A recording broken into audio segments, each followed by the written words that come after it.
உமக்கு லேசான காரியம் ஆண்டவரே. எனக்கு இந்த நேரத்தில் குழந்தை வரத்தை தாரும். குழந்தை வரத்திற்காக காத்திருக்கின்ற என்னுடைய மகளுக்கும் மகனுக்கும் குழந்தை வரத்தை தாரும் என்று இந்த பாடலை உருக்கத்தோடு பாடி ஜெபிப்போம்.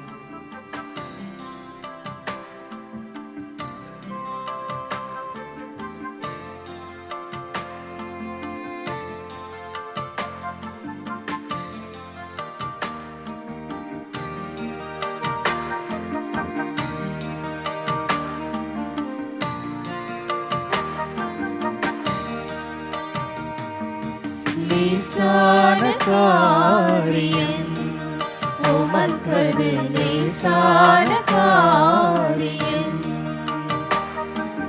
லேசான காரியம் உமக்கது லேசான காரியம். பெலனுள்ளவன் பெலனற்றவன், பெலனுள்ளவன் பெலனில்லாதவன், யாராயிருந்தாலும் உதவிகள் செய்வது லேசான காரியம். உமக்கது லேசான காரியம். லேசான